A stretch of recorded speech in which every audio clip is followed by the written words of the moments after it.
I want to start with the Chicago Bears here as we begin this team needs exercise for all of the NFC teams. Establishing some team needs here for them, as we did in the previous podcast episode for the AFC. I'm going to give you guys the effective cap space. And once again, if you missed the last episode, if you're a fan of NFC teams and you didn't hear me before, we're taking this effective cap space number from Over the Cap, and it's a better way to look at how much potential cap space teams have to actually spend in free agency and bring back their own guys, because it accounts for the draft class that you have coming up. Again, like I said earlier, for let's say a team has $20 million. I'm just using a round number, $20 million in cap space. Well, a good chunk of that, anywhere from like $6 to $8 million of it, has to go towards signing their draft class. That has to go into how much money you have to spend every single offseason to remain cap compliant. So then in reality, you don't have $20 million to spend bringing back your own guys and going out to get free agents. You really only have about 12 to 14. So by using effective cap space, we take that into account, and it's a better number to judge things off of. So for the Chicago Bears, they have a schedule. Now, obviously, things can change as we get closer to the league year. New league year, I should say. $58.3 million. It's the seventh most effective cap space in the NFL. A couple of big free agents for them.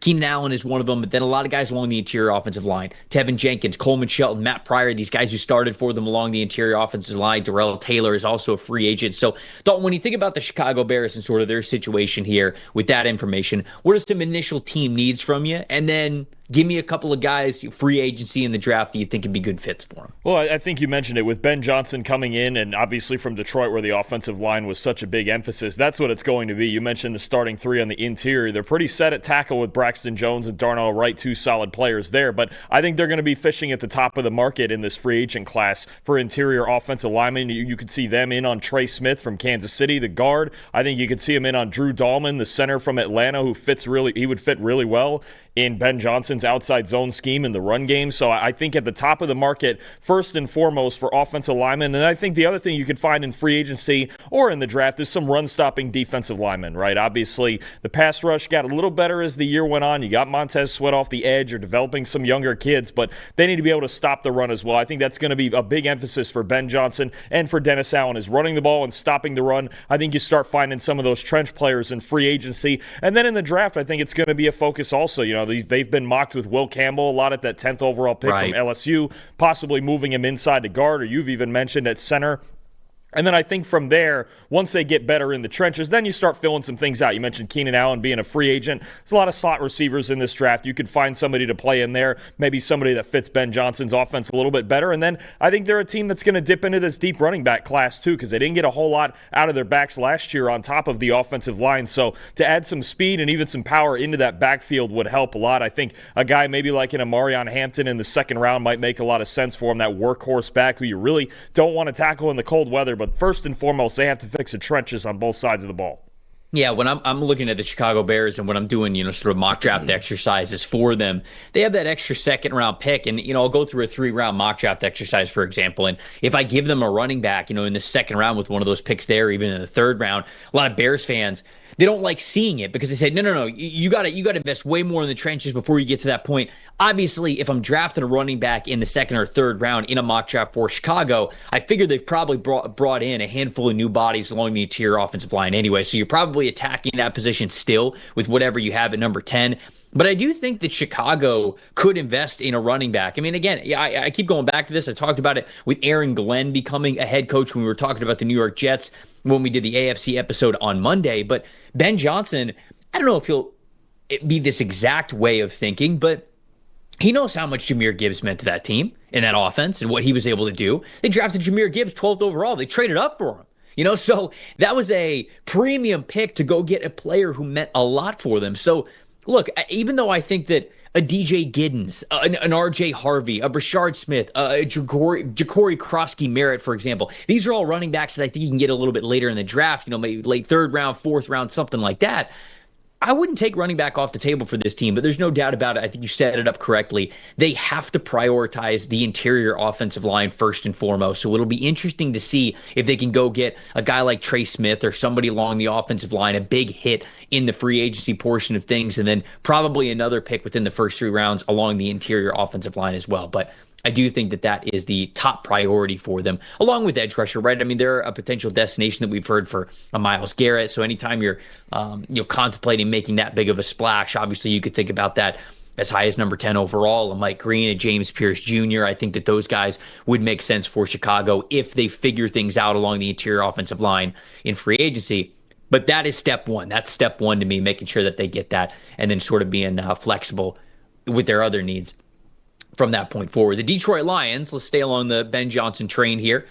$42.1 million in effective cap space. It's 10th most in the NFL. I think when people think about Detroit and how good that roster is, they probably think that, man, Detroit's probably around the cap floor, right? Well, no, not really. They've got a lot of money to spend. They've got some flexibility here. Kevin Zeitler, a guy who started for them along the interior offensive line, he's an upcoming free agent. Carlton Davis is as well, a guy who they brought in. I don't know if I quite want to call him like a mercenary, but it was hey, we're trading for this guy. We're bringing him in. We're seeing how it works out for a potential Super Bowl run last year. Obviously, they didn't make it, but it'll be interesting to see if he was part of their long-term plans beyond 2024. Levi Onwuzurike, Tim Patrick, Dan Skipper's a free agent too. Ifeatu Melifonwu, Marcus Davenport. These are a handful of names that are free agents for them. And so some depth players for this team. You're not really in danger of losing anybody who brings a ton of splash to the table, but I think interior offensive line is something that you got to note. And then obviously, depending on what you think of Terrion Arnold and Ennis Rakestraw Jr., the two corners that you drafted, that would probably talk about what the priority is to bring a guy like Carlton Davis back.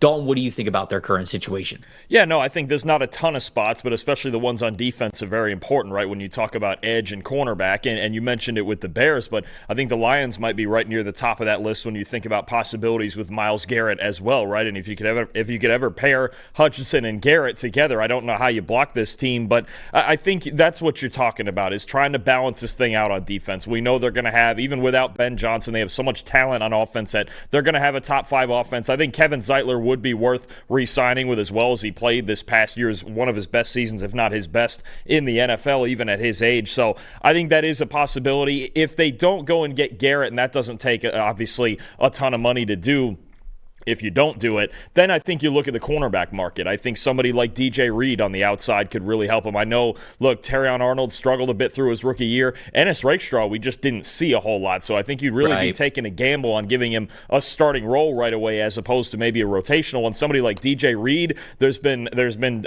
some conversations that the Packers and Jair Alexander might split up. Maybe he stays in the division and goes to Detroit. And the other question is, you mentioned even Aaron Glenn being gone. How's this defense going to be run? Is it going to be run as aggressive as it was before? They're going to back off into a little more zone. So I think there is a little bit of ambiguity when it comes to just the scheme of this defense and how it's going to be run. But that's where I would focus, is edge and cornerback, and maybe out front if you can re-sign Kevin Zeitler and you still have the offense set at all 11 spots. Yeah, because the offensive line part of this is kind of interesting, because Dan Skipper, a guy that we saw them, use in a variety of ways, somebody that they had as an eligible receiver throughout the season, right? Like he's a free agent. Do you have the capital? Do you have the long-term plans to bring him back? Kevin Zeitler, obviously getting up there in age, along with him being an unrestricted free agent. Frank Ragnow's had to battle through so many injuries over the last 4 to 5 years. It doesn't sound like he's thinking about retiring, but man, I mean, just he is somebody who's had to play through a lot of pain. You're not sure how much time he has left in the league, but he's still playing at a high level. So maybe you're good with him for the next couple of years. Anyways, Graham Glasgow as well, somebody who is above the age of 30. I believe he's 32, going to be 33 this upcoming season. So you think about that. They do have Christian Mahogany, who was able to play pretty well. I liked him as an identity fit. They drafted Giovanni Manu, who they want to be a developmental offensive lineman there. So I think they're okay along the interior offensive line. If they were to bring back Zeitler, for example, I don't think you have to make another splash or another big time draft addition on interior offensive line, even with the age of that group kind of going up, because you've got a couple of guys that you feel good about there. Corner, it all depends on what you think of Terrion Arnold and Ennis Rakestraw Jr. I agree with you completely.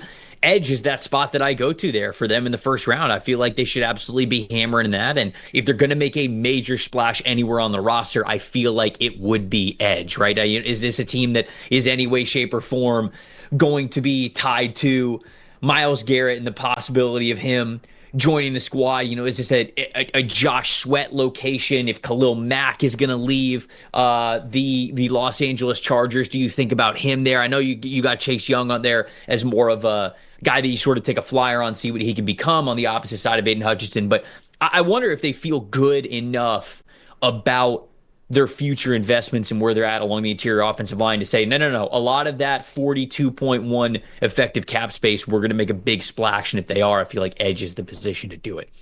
You talked about Jair Alexander, so let's go to the Green Bay Packers next. $39 million in effective cap space, 11th most in the NFL, so they've got a little bit of flexibility there with them as well. Yeah, even though Jair Alexander is not a free agent, he is somebody who went through injury this past season. Brian Gutekunst they asked him about Jair Alexander, and he's like, look, he's a heck of a player when he's healthy, but it's frustrating for us. It's frustrating for him. And it might be a situation where they just go, hey, the best ability is availability, and Jair Alexander was not available for them last year, and he's gone through injury. So amongst what I think is a big cornerback need for this team as well, you could throw Jair Alexander and him potentially not being on the Green Bay Packers in 2025. Josh Myers, their interior offensive lineman, Eric Stokes, Tardarell Slayton, along the defensive line there.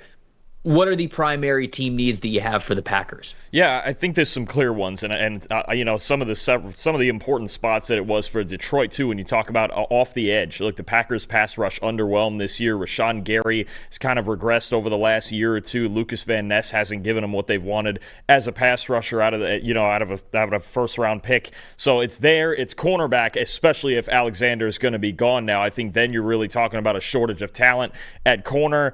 I think you mentioned Josh Myers being gone at center. If they need a center, whether it's through the draft or a veteran in free agency. And then, there's been talk too about their wide receiving core, and for as talented as it is as a group, there's nobody that really transcends, as far as a number one guy, right? So I think that might be more of a draft target because, I don't know if they would have gone after T. Higgins if he was a free agent, or if they may go after somebody like Chris Godwin, but it feels like they need that one guy who's a real matchup problem on the outside as well. So there's some very important spots that the Packers need to fill out. Despite even being a playoff team the last 2 years, you look at some crucial spots that they need to catch up to the elite teams in the NFC. Yeah, I wonder, because I agree with you with the wide receiver thought process. It's a little bit how we look at Carolina, right? Where Carolina's picking a little bit higher in the order. We go, okay, wide receiver is a need for this team, but not just any wide receiver.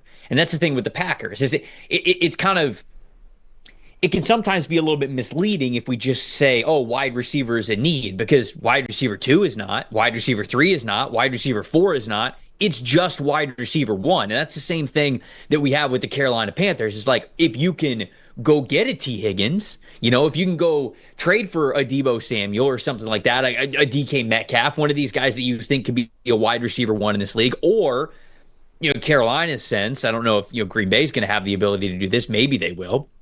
But thinking about drafting a Tetsuo McMillan, or if you think that highly of a Luther Burden, like those are wide receiver 1 caliber players, but it's not just plug in any wide receiver, and I think that helps with Green Bay. And so that's why I wonder which way they're going to prioritize things, because it feels like it's easier to get a wide receiver in the pro market than it is a corner, right? You got some good. Well, you mentioned DJ Reed is becoming a free agent. That's good. Travarius Ward is looking to get out of San Francisco, so like he's somebody that you think of. But after that, Rasul Douglas, Carlton Davis, these are good corners, but how much are they moving the needle for you? I wonder if they would rather try to go after a big splash player, like you mentioned, a Chris Godwin, a T. Higgins, maybe is somebody in the trade market if one of those receivers becomes available in the pro side of things. And then for the draft, when you're talking about first round, you go with one of those corners. You try to get one of those top tier corners that you have. And I wonder if they just try to prioritize it like that. So what do you think about that strategy? That's the way that I look at it, as it could best serve the Green Bay Packers this offseason. No, I'm with you. Beyond the top 2 guys of Higgins and Godwin, you mentioned it with the receivers, and it's not a whole lot that helps them. I think there's other spots, especially in the trenches. Off the edge, they can find, a productive player or two, or if they wanted to sign a veteran center, say like a Ryan Kelly from the Colts, that makes a lot of sense. But I'm with you. The more I look at this in the first round of this draft, I think they're going to go on the defensive side side of the ball if they really want to make a big impact, on that side. I think somebody like Jahdae Barron would really fit as a talented player, man or zone. Jeff Hafley can do whatever he wants with him. I threw Donovan Ezaraku in there off the edge because Jeff Hafley was his head coach for a couple years there at Boston College, or maybe a connection there, and they feel like he gives them something off the edge. And then a couple of guys you could target later, like a center like Jared Wilson, who could immediately start for them, I think. And then Jaden Higgins, I know he's not a number one receiver, but if there's something this Packers wide receiving core needs to do, regardless of who is there, they need to do better this year. They need to catch the darn ball because they had the worst drop rate in the league by far, and Higgins doesn't drop anything. He's that big possession receiver that can at least move the chains for you. So if they're not going to go top of market, and we know they haven't taken a first-round receiver in forever, what is it, since 2002, I think it is, then if they're going to look at mid-route options, I think Jaden Higgins is someone who could fit their offense and give them a little bit different dimension and just be a reliable chain mover who can catch the football, because that was really the issue for the Packers this season. Minnesota Vikings, they have $54 million in effective cap space. That is sixth most in the NFL. So they have a lot of flexibility here, but they're about to have some holes on their roster with some unrestricted free agents, specifically at corner and safety. Sam Darnold, obviously a free agent here, and there's a big conversation of what you do with Sam Darnold. It feels like they are going to move on and allow the J.J. McCarthy era to begin. But then we get to Byron Murphy, Cam Bynum, Stephon Gilmore, Shaq Griffin. All of those guys in the secondary are unrestricted free agents. And so you sort of got to make a decision on what you want the future of your defensive back room to be, because you got a lot of flexibility there. But you also got guys like Cam Robinson along the offensive line, Aaron Jones, Dalton Reisner, Patrick Jones II. Like, there's a handful of pending free agents here for this Vikings team that, okay, maybe not like the top tier star type of players, but definitely guys that make up the identity of this team on both sides of the ball and how they were able to have so much success this past year. What's some team needs for the Minnesota Vikings here as we talk about them before free agency, Dalton? So I think the first place I would be looking at, and I know Brian Flores wants to keep this defense performing at the level it did last year, but if you're going to start J.J. McCarthy, then you're going to need to support him, right? And I think those questions on the offensive line, especially at the two guard spots, are that's a big thing. You want to protect a young quarterback, and you want to run the football well. And I also think they're another team that I think they're going to attack running back in this draft. You mentioned Aaron Jones as a free agent there. I think it's a deep running back class where they could really reset at that position and not having to pay a veteran. Then you're talking about, okay, that's another spot we're not using a lot of dollars, where a lot of teams don't, unless you have an elite guy like a Derrick Henry or a Saquon Barkley, right? But I think guard, I think running back, interior pass rush, they had a really good productive pass rush off the edge, Andrew Van Ginkel, Jonathan Grenard, but one of the least productive interior pass rushers. So I think that could be something they look into, to find an interior rusher that can balance out the defensive line. And then you mentioned the secondary. They got to fill this thing out. Brian Flores takes a lot of pride in his secondary. Ideally, he wants to play a lot of man coverage. Got away from it a little bit this year. Went with more of a zone blitz kind of tendency to cover up what was really a defense playing above its talent level, especially on the back end. I think to add some talent at corner and at safety, like you mentioned, but I think at corner, find some man-to-man corners that Brian Flores has always used throughout his time as a defensive coordinator. I think that could really fill out their defense. But I would focus first on the offensive side and supporting J.J. McCarthy in what essentially is going to be his rookie year. When it comes to who might they draft in the first round, they're going to have to really love the player. With whoever is on the board at number 24. Because the fact of the matter is, because of the trade up last year to go up and get Dallas Turner, the Vikings have just 4 draft picks right now. They've got the first round pick at number 24. Then they don't pick until 97 as a compensatory pick in the back part of the third round. And then they don't pick until the 5th round. They have Cleveland's pick 140, and then the 5th round again, their own 161. So they don't even have their own 6th and 7th round pick. So this is a team that you really don't want to have a draft haul of just 4 players. You want more than that. You want to have more darts to throw at the dartboard, as the saying goes. And, I like the ideas that you have and the players that you have there for them to target. Caleb Johnson's funny to me because I feel like at his best, he's like prime Dalvin, right? I mean, like when you see him as a one cut back behind different zone blocking schemes, and it's just how athletic this dude is and how he could put his foot in the ground and just go a mile. I felt like the Dalvin Cook and Caleb Johnson parallels could be there for their styles. And so if they were able to get Caleb Johnson, I think that would be quite the pairing. I like Savon Ravel, right, from East Carolina. I think that he is the type of player that, like you mentioned, Brian Flores would absolutely love. It's tough to project exactly who they would take, especially in a first round, because, like I said, they have to love this player. And so if they go through free agency and they've got, a couple of whiffs, like let's just say like they didn't get the impact player that they wanted at one of those positions along the offensive line, at the running back position, whatever, then we will better be able to project, okay, do we think they're going to stay at 24, or is there just not going to be a player who's worth it? This is absolutely a team that's going to trade out of the first round type of a thing. So something to monitor for the Minnesota Vikings. Thanks for watching, everybody. Make sure you like and subscribe the video. And if you don't have a PFF Plus subscription, you can get one to see all the premium stats that we talked about here on the show, plus the expert betting and fantasy advice over at subscribe.pff.com. The description is also right below. So if you are not a PFF Plus subscriber, you can become one today.